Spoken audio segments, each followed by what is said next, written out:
Hey guys, welcome to the classic Resident Evil Iceberg, and if you don't know what an iceberg is, it's basically a map with the tip having more widely known information on a given topic. And as we get lower into the iceberg, we get more creepy and obscure things that we're going to be learning about today.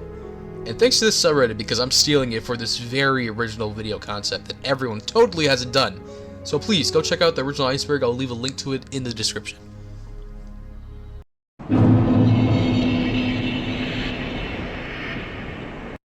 Resident Evil PS1 Trilogy refers to the original trilogy of PS1 Resident Evil games. Jill Sandwich refers to the pretty popular scene where Barry says this pretty iconic line. Oh, Barry! That was too close. You were almost a Jill Sandwich. You're right. Barry, thanks for saving my life. Tank controls. Tank controls generally mean that instead of just moving with the left stick and looking with the right, you are instead moving forward or backward, and when you need to turn, you steer either left or right with the left stick, which are usually a turn-off for people wanting to play the original Resident Evils, but to be honest, they're not that bad once you get used to it. Nemesis. Nemesis refers to the bioorganic weapon, or known as BOW, created by the Umbrella Corporation, and was the culmination of the Nemesis project. He was dropped into Raccoon City on the night of September 27th to pursue STARS members Brad Vickers and Jill Valentine. He appears in Resident Evil 3 and also makes appearances in other entries like Resident Evil Resistance, and even in crossover games like Marvel vs. Capcom. 808. This refers to the amount of times Leon has cried out Ada's name in the original Resident Evil 2.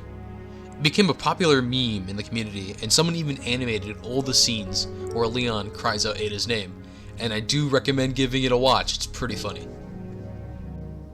The Raccoon City Outbreak. Occurring on September 1998, caused by a leakage of the T-virus, a bioweapon from the Umbrella Corporation's facilities, turning citizens into zombies and other monsters.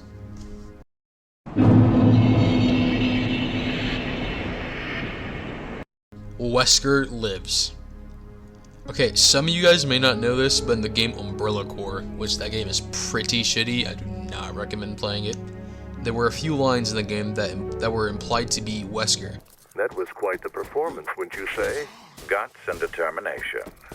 Good show. Along with the VA making a few comments on Twitter about the character being alive. But do I think he's alive? No. Could he still be alive through a clone? Probably. I'd be fine with it, honestly. I like Wesker, but like, that motherfucker dead. Resident Evil 3 Mercenaries. The original Resident Evil 3 was the first entry in the franchise to introduce the Mercenaries game mode, in the form of Mercenaries Operation Mad Jackal. That is unlocked after beating the game, where you could play as one of three characters, Carlos, Mikhail, and Nikolai. The premise of the side mode has the police chief from RE2, Brian Irons, plant a bomb in the chosen mercenary, where you have to get from the cable car all the way to the warehouse safe room to defuse it.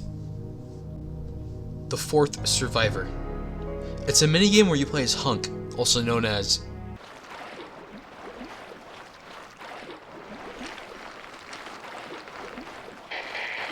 This is Nighthawk. Come in, Alpha.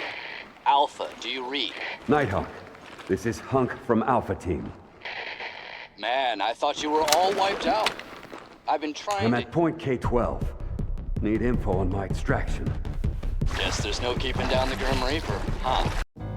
And you have to escape Raccoon City. It's unlocked after completing the main scenario for Leon and Claire in RE2.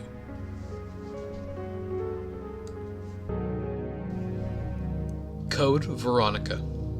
Set 3 months after the events of RE2 and 3, Claire Redfield is still searching for her brother Chris, while he's trying to escape hired soldiers.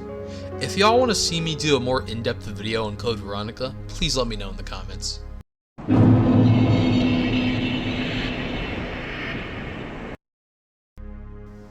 Resident Evil Survivor. A slight deviation from the main series, this game has a gimmick where you have to use this thing called a light gun. It's kind of like those things that they had at the arcade, you know, those little gun machines. Basically one of those.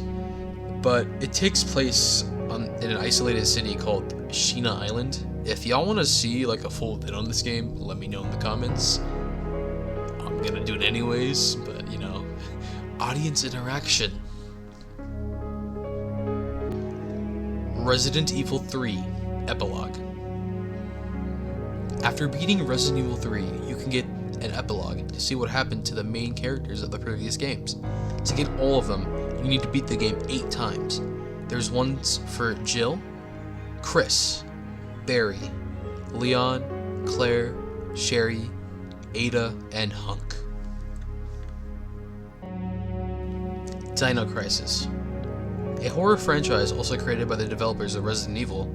The first game released in 1999. The player controls an operative that has a minimal amount of weapons and is forced to fight dinosaurs. It also had similar controls to Resident Evil 3. Dino Crisis had 5 entries in the franchise and seems pretty interesting, and I do feel like I could do videos of that game as well. Tofu. A secret character in Resident Evil 2 unlocked after beating the 4th survivor. He's basically just a reskinned hunk with all knives and like 3 herbs. And he curses in Japanese, and he's a really goofy addition to the game. And surprisingly enough, the game mode is really hard. And in the remake, there's other sweets in the game. I'll just show them on screen or something like that. But yeah, it's pretty cool. S.D. Perry Novels. A series of 7 books, 5 of which being novelized retellings of the games, while the other 2 are original stories. Have I read them? No. Do I plan to read them? Maybe. I'll just probably show them all on screen, but I don't know if I'm gonna read them. I'll probably just listen to them as an audiobook, but yeah. Code Veronica was the original Resident Evil 3. It's an ongoing belief that a lot of the fans hold that the real Resident Evil 3 was actually Code Veronica. They were developed concurrently, RE3 being released on the PlayStation, Code Veronica being released a couple months after on the Dreamcast. It was a direct sequel following Claire continuing her search for her brother, Chris. Because of this, people see this as the true sequel to RE2. Resident Evil 1.5. Resident Evil 1.5 was a prototype that was abandoned simply because Capcom was unhappy with it. It also had a character named Elza Walker, who later then became Claire Redfield. Honestly, I'd like to do a full video on the prototype. Sweet Home. An RPG that follows a team of 5 people exploring the abandoned house of the deceased Ichiro Mamiya. You take control of one of the 5 characters, and they each have their own playstyle. It also features random battles, and when a character dies, an animation is played, and they will remain dead for either the rest of the game or until all 5 characters have died.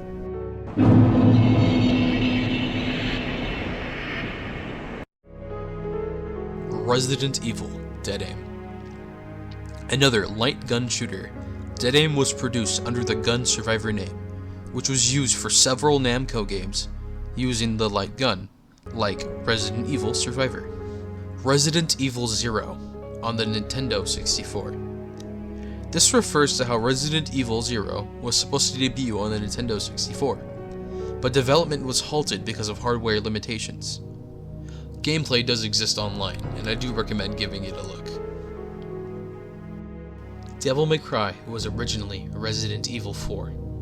This refers to how DMC began development as a prototype for Resident Evil 4 that was scrapped because developers felt it had strayed too far from horror. So then, Devil May Cry became its own beloved franchise.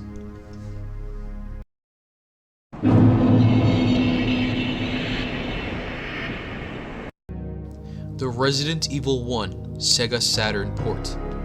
A port for the Sega Saturn that had some added features, but some technical trade-offs. Some people consider this the definitive version of the original Resident Evil 1.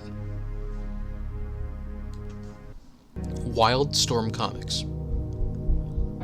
Wildstorm Comics were in operation from 1992 to 2010, later becoming a part of DC. Over its run, it published 4 series based on the Resident Evil franchise. The comics had a mix of interconnected plots and single stories, but if y'all want me to cover them, let me know in the comments. The Scary Door. To be honest, I couldn't really find much information on this because this was kind of vague, but I think it may refer to the animations that were played whenever you opened a door in the original Resident Evil games.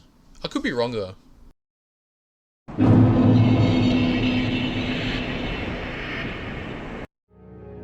Akuma in Resident Evil 2. Unfortunately, Akuma never appeared in the original release for Resident Evil 2. The rumor spread because of an April Fool's joke back in 1998 on a gaming magazine. But now through the power of PC modding, Akuma can be playable in RE2, and Maximilian Dude's video on it is pretty entertaining. Resident Evil Gaiden. RE Gaiden is a top-down game with first-person battles. It was developed for the Game Boy Advance, and it was met with mixed reviews at the time. Also, the game is generally considered non-canon. The Mystery Door in Resident Evil 2. There is a door on the second floor of the police department that has a hole in the bottom that never opens because it was boarded up on the other side. It is only ever encountered once, but apparently it's a shortcut to the library. But it's never revisited, which is odd because usually doors serve a purpose in Resident Evil games. Also, thanks to Single Player Nacho, I couldn't really find much information on this, so thank you. George Romero's Resident Evil script.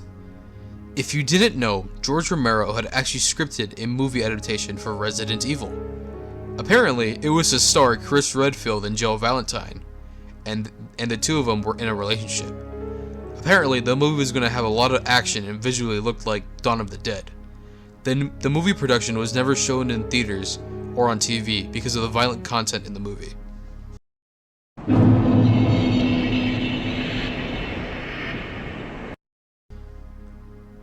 Biohazard Dash. Biohazard Dash was abandoned shortly after it was pitched, and apparently it was supposed to take place back at what was left of the Spencer Mansion. That's all we really know about it, but if you guys know any more information, please let me know. Resident Evil Skyface refers to the face in the specific angle in the skybox. It looks like Arena from the cover art of Dino Crisis, or at least that's what I think. I could be wrong, but I'm pretty sure it is Reyna from the cover art of Dino Crisis. Every monster in RE1 is from a specific movie. I guess this refers to the monsters in the games being heavily inspired by movies like Romero as Shamblers, the dogs that feel like they're from Cujo or Pet Sematary, and Neptune being from Jaws, or at least that's what I think. Leon was based on a pet dog.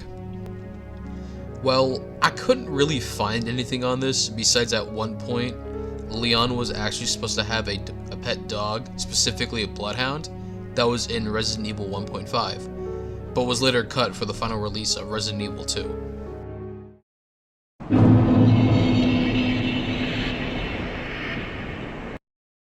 Shinji Mikami knew. Honestly, I could be wrong, but this could mean that he did have a deep understanding of the survival horror genre, with limited resources, tank controls, so I think it means he knew Resident Evil would be successful. But I could be wrong, so let me know in the comments because I couldn't find much information on this, and I hope it's not something a lot darker than it actually is. So, let me know. Predictive programming. This is based on a conspiracy theory. So basically that predictive programming is a belief that powerful groups, the elites, governments, use entertainment to condition the masses for future agendas, making shocking events seem less surprising when they happen. So think of The Simpsons predicting future events like the Trump presidency, which has been horrible so far, and Disney buying Fox, just to name a few. But in terms of Resident Evil, for what I've found, there was a Reddit post of a guy who pulled a line from Resident Evil 6 that Ada had said to Leon and Helena, that they were against the people who really ran this country, or run this country, my fault. Which in relation to today, we are very much in that situation. It is very much a class thing, the people versus the elite, especially when it comes to Epstein, the Congo, Sudan, and Palestinian genocides. I'm not really trying to push conspiracy theories, but those are really real things that you can't ignore. Also, Black Cat 5893, the OP, goes into cloning with Wesker and his siblings. Also, that guy was high when he made this post. So, take of that what you will.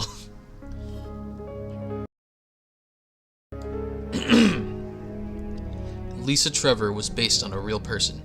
For those who don't know, Lisa Trevor is probably one of the most tragic characters of Resident Evil, where her and her family were invited to the Spencer Mansion, where her parents were killed, and she was injected with the T-virus, where her physical and mental health had heavily declined, to the point where she was nearly unkillable.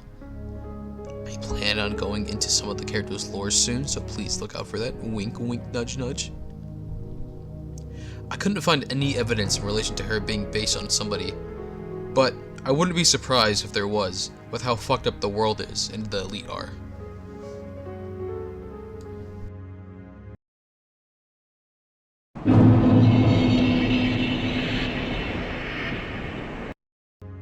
Lost Resident Evil fan film from the 90s. So this is once again a cold trail, but from what I could find, there was apparently going to be a fan film with a cast from the live-action Resident Evil ad. I haven't found any information about it so far, but if there's any, let me know in the comments. Every copy of Resident Evil 3 is personalized.